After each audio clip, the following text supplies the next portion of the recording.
पार मारी है कि चाइना भूल नहीं पाएगा। चाइनीज हमारे 20 लोग शहीद हुए, लेकिन हमने चाइना के 45 से ज्यादा चाइनीज सैनिक की गर्दन की हड्डी तोड़ दी, उनकी कमर की हड्डी तोड़ दी। हमारे सैनिकों ने शहादत का जाम पी लिया। सब एक दूसरे की टांग खींचने में लगे हुए। जो कांग्रेस राहुल गांधी का ये memorandum of agreement Congress party का सीपीसी के साथ यहाँ पर अलग तस्वीर दिखाई जा रही है। मोदी जी ने ये कर दिया। ये टांग खींचने का वक्त है या ये समझने का कि परिस्थिति कितनी गंभीर इस वक्त बनी हुई है चीन को लेकर? मिस्टर वाजपेयी भाई, एक बात तो बड़ी क्लियर है कि एक बात तो बड़ी क्लियर है कि कांग्रेस ने गलतियां की हैं जो रिकॉर्ड पे हैं, उसको मिटाया नहीं जा सकता, वो सब रिकॉर्ड पे। उससे हमारे पार्ट पे आप गलती बताइए, आप बताइए। गलवान पे आपने ब्रिज बनाया है, आप फोटो मैं भी दिखाने रखा हूँ, ये दफा मिलकर क्या परिस्थिति है, पूरा ब्रिज बना दिया हमने। नहीं आती है मैं वही बता रहा हूँ, आप मेरी बात सुनिए। मैंने फिर वही बात कह रहा हूँ कि गलवान घाटी पे हमने ब्रिज बना दिया, उसकी फोटो हमारे पास भी है, सब लोग देख सकते हैं। देखिए हुआ क्या है। ये जो मैं अभी आपके सामने वीडियो रिकॉर्डिंग रख रहा हूँ टीवी चैनल की आज तक पर, देखिए दोस्तों, एक फौजी होने के नाते जब मैं इस तरह की डिबेट टीवी के ऊपर देखता हूँ तो मैं अपने शब्दों में व्यक्त नहीं कर सकता कि मुझे कितना दुख होता है एक्चुअली। ये लोग जो राजनेता अलग अलग पार्टियों के टीवी चैनल पर आकर डिबेट करते हैं और एक दूसरे की पार्टियों के ऊपर आरोप लगाते हैं।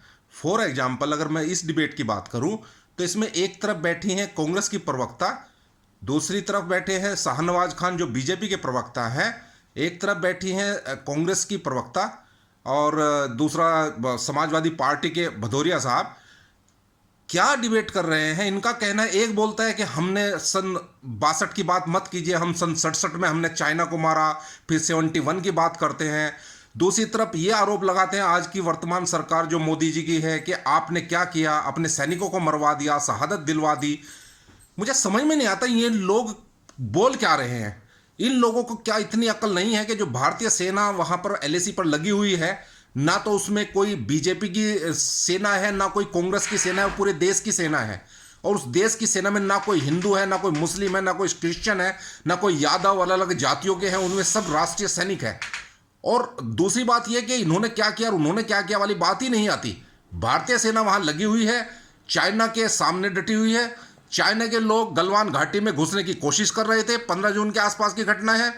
और हमारे सैनिकों को जब पता चला तो उन्होंने वहां पर उनके तंबू उखाड़ दिए और उनका जो इंफ्रास्ट्रक्चर उन्होंने टेम्परेरी बनाया था वो तोड़ दिया। और इसके बाद उन्होंने उनको करारा जवाब दिया, आमने सामने की लड़ाई हुई। और देखिए दोस्तों, ये कितने बदकिस्मती की बात है कि सबको मालूम है कि मेमोरेंडम ऑफ अंडरस्टैंडिंग जो एमओयू साइन हुआ था भारत और चाइना के बीच 96 में, उस टाइम पर केंद्र में देवगौड़ा की सरकार थी और कांग्रेस उसको सपोर्ट कर रही थी। यही कांग्रेसी आज बैठकर बात कर रहे हैं कि हमारे सैनिकों को निहत्था क्यों भेजा, हमारे सैनिकों को निहत्था क्यों भेजा। कोई ये क्वेश्चन नहीं पूछ रहा है कि उन लोगों ने जो मेमोरेंडम ऑफ अंडरस्टैंडिंग साइन किया था, जो एग्रीमेंट किया था चाइना के साथ, तो ये उनका किया हुआ एग्रीमेंट था। लेकिन भले ही वो किसी भी सरकार ने एग्रीमेंट साइन किया तो था भारतीय सरकार ने, तो उस एग्रीमेंट की इज्जत रखना आने वाली सरकारों का काम होता है। और वही सरकारें, वही पार्टी जिसके टाइम पर वो एग्रीमेंट हुआ था, आज वही क्वेश्चन उठा रही है कि निहत्थे सैनिकों को क्यों भेजा शहीद होने के लिए। उसको पता होना चाहिए सैनिक निहत्थे नहीं होते। सैनिकों के साथ दो हथियार होते हैं, एक शारीरिक और मानसिक ताकत का और दूसरा हथियारों का। ये दोनों ही हथियार सैनिक लेकर चलते हैं। हमारे सैनिकों के पास भी ये दोनों हथियार थे, शारीरिक और मानसिक ताकत का हथियार, साथ ही साथ उनके कमर पर लगे हुए राइफलें। लेकिन तुम लोगों ने जो मेमोरेंडम ऑफ अंडरस्टैंडिंग या एग्रीमेंट करके उनके हाथ बांध रखे थे, सिर्फ उस वजह से हमारे सैनिकों ने गोलियां नहीं चलाई और उसी एग्रीमेंट के आधार पर चाइना ने गोली नहीं चलाई। लेकिन ये कितने शर्म की बात है कि आप लोग बोलते हो कि गलवान घाटी, अरे गलवान घाटी इंडिया का हिस्सा है। और कांग्रेस के टाइम पर जो एग्रीमेंट हुए थे उसकी इज्जत रखते हुए हमारे सैनिकों ने आमने सामने की गोलियां नहीं चलाई, लेकिन उनको करारा जवाब दिया। गलवान घाटी पर जब चाइना के लोगों ने, चाइना की सेना ने आकर कब्जा करने की कोशिश की तो उस टाइम पर हमारी सेना के बहादुर जवानों ने, जो संख्या में कम थे, वो प्री प्लान थे, चाइना के लोग प्लान बनाकर आए थे। उन्होंने सोचा था कि जाने की गफलत में, हिंदुस्तान जाने की गफलत में रहेगा कि एलएसी से वापस चलेगी चाइना की सेना और गलवान घाटी पर कब्जा कर लिया जाए। लेकिन देखिए हमारे बहादुर सैनिकों ने, जो संख्या में कम थे, उन्होंने उनके तंबू उखाड़ दिए और आमने सामने की हाथों से, डंडों से, पत्थरों से लड़ाई हुई। और आपने देखा है कि उन्होंने किस तरह से लोहे के तार बांध कर हमारे जवानों पर हमला किया। लेकिन हमारे जवान संख्या में कम होते हुए भी उन्होंने क्या तकड़ा करारा जवाब दिया। वो इसलिए जवाब दिया था क्या, 20 लोग, जिसमें एक कमांडिंग ऑफिसर्स कर्नल रैंक का और दूसरे जवान जो शहादत दी, वो इसलिए दी थी क्या, यहाँ टीवी चैनल पर बैठ कर भारतीय जनता पार्टी के और कांग्रेस पार्टी के लोग या दूसरी पार्टियों के लोग एक दूसरे पर लांछन लगाएंगे और शहादत को मतलब बेकार करने की कोशिश करेंगे। चीन के साथ जो किया हमारे सैनिकों ने, वो कोई कम पराक्रम की बात नहीं है। चाहे आप एक बात करते हैं कि हथियार नहीं चले, हथियार नहीं थे, हथियार थे या नहीं थे, वो क्यों नहीं थे, इसकी जिम्मेदारी आप लोगों की है, क्योंकि एग्रीमेंट आपके टाइम पर हुआ है। इसके बावजूद हमारे 20 सैनिक शहीद होने से पहले 40 से ज्यादा चाइना के सैनिकों को मौत के घाट उतार कर मरे हैं। और हमारे भारतीय प्रधानमंत्री, वो किसी पार्टी का प्रधानमंत्री नहीं कह सकते आप उसको देश का प्रधानमंत्री बोलना चाहिए। उसने देश के संबोधन में, छोटे संबोधन में क्लियरली कहा कि मुझे अपने सैनिकों की शहादत पर गर्व है, वो मारते मारते मरे हैं। यहां मैं ये बात बता देना चाहता हूं, कितने प्राइम मिनिस्टर ऐसे हो जितने ओपनली इतना बड़ा स्टेटमेंट देते हैं कि वो मारते मारते मरे हैं। दब्बू किस्म के प्रधानमंत्री नहीं है इस टाइम पर मोदी जी, वो जवाब देना जानते हैं, जवाब दिया है और आगे जवाब दिया जाएगा। लेकिन शर्म की बात है कि प्रधानमंत्री के ऊपर ऐसे लांछन लगाना कि तुमने क्या किया और हमने क्या किया। अरे शहीदों की शहादत का आप बहुत गलत तरीके से उसको कोट कर रहे हो, बदनाम कर रहे हो। जिनके बच्चे शहीद हुए हैं, देश के लिए शहीद हुए हैं। इसलिए दोस्तों समझो, अकल से काम लो और इन नेताओं की चालबाजी भी समझो। मैं आम जनता से आह्वान करता हूं कि ये जो सत्ता में बैठे हुए लोगों के ऊपर विपक्ष के लोग इस टाइम पर अनर्गल आरोप लगा रहे हैं, इनको पता होना चाहिए कि भारतीय सैनिकों ने शहादत देने से पहले जोरदार हमला करके, अपने से ज्यादा संख्या के सैनिकों के साथ लड़ाई करके उनके 43 लोगों को मौत के घाट उतारा है। अगर हमारे 20 शहीद हुए तो उनके 43 हुए हैं।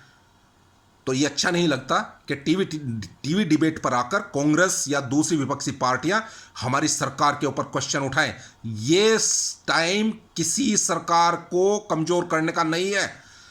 क्या आप सब भूल गए हैं कि डोकलाम पर जब करीब 2 महीने तक हमारी सेनाएं चाइना की सेनाओं के सामने अड़ी हुई थी, उस टाइम पर हमारे विपक्षी पार्टी यानी कांग्रेस के राहुल गांधी अपने कुछ दूसरे नेताओं के साथ चाइना की एम्बेसी में, चाइना के राजदूत के साथ गुप्त मीटिंग करने गए थे। क्या कांग्रेस के लोग बताएंगे कि उस गुप्त मीटिंग का एजेंडा क्या था?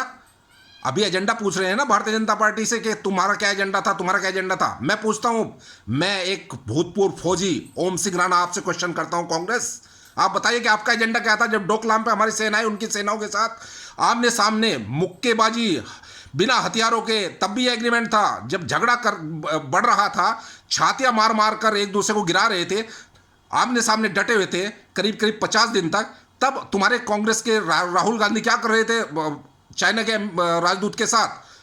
ये तो अच्छा हुआ कि चाइना ने ही खुद वो फोटोग्राफ वेबसाइट पर डाल दिए और जनता को पता चला कि कांग्रेस की असलियत क्या है। नहीं तो आप लोग तो बाहर आकर हल्ला मचाते और अंदर बैठकर गुप्त मीटिंग करते। ये कौन सा तरीका है? देश की जनता बेवकूफ नहीं है। ये मैं कहता हूं, भूतपूर्व फौजी होने के नाते कहता हूं, मैंने जो देखा है भारतीय आर्म फोर्सेस के लिए जो वर्तमान सरकार है जो वो कर रही है, अब तक किसी सरकार ने नहीं किया। और जो ताकत इस सरकार ने दी है, इससे पहले सेनाओं को कभी वो ताकत नहीं मिली। अगर हमारे 20 सैनिक शहीद हुए हैं तो हमारे प्रधानमंत्री ने क्लियरली खुली छूट दी हुई है सेनाओं को, और ओपनली बोला गया है टीवी पर ये कि हमने अपने भारतीय सेनाओं को पूरी छूट दी है, वो जब चाहे जैसा चाहे जवाब दे सकते हैं। लेकिन देश की भूमि का 1 इंच जमीन भी किसी भी हालत में हम छोड़ने को तैयार नहीं है। तो दोस्तों, इससे बड़ा स्टेटमेंट एक प्रधानमंत्री की तरफ से आप क्या देखना चाहते हो? इनकी चालबाजियों को समझो। ये वही लोग हैं जो गुप्त मीटिंगें करते हैं कांग्रेस वाले चाइना के साथ जाकर, और फिर बाहर आकर हल्ला मचाते हैं। लेकिन भारतीय जनता पार्टी की जो वर्तमान सरकार है नरेंद्र मोदी जी के नेतृत्व में, वो काबिले तारीफ है। इस टीवी डिबेट पर मुझे बहुत आक्रोश है। इसलिए मैं कहता हूं दोस्तों कि देश इस स्थिति में है कि ये जो टुच्ची पार्टियां हैं, मैं वर्ड रिपीट करना चाहता हूं, टुच्ची पार्टियां, ये जो टुच्ची पार्टियां हैं, ये इस टाइम पर देशभक्ति दिखाने के बजाय अपने प्रधानमंत्री और अपनी सरकार के हाथ कमजोर कर रही हैं। उनके हाथ मजबूत करने का वक्त है, और वो उन्हीं के विरोध में बोलकर चाइना के हाथ मजबूत कर रही है। और आपने देखा है कि पाकिस्तान ने राहुल गांधी के जो ट्वीट को है वो कोट किया है, रिट्वीट किया है। इसी तरह चाइना की एक लेडी है, उन्होंने राहुल गांधी के ट्वीट को कोट किया है। तो दोस्तों, ये देश को कमजोर करने वाली पार्टियां हैं। समझिए, सोचिए, और जवाब ट्विटर पर भी दीजिए, अपने तरीके से फेसबुक पर भी दीजिए, लेकिन असली जवाब 2024 में फिर दीजिए। मैं फिर रिपीट करता हूं, असली जवाब 2024 में जब आम इलेक्शन होंगे उस टाइम पर फिर दीजिए। जय हिंद, जय भारत।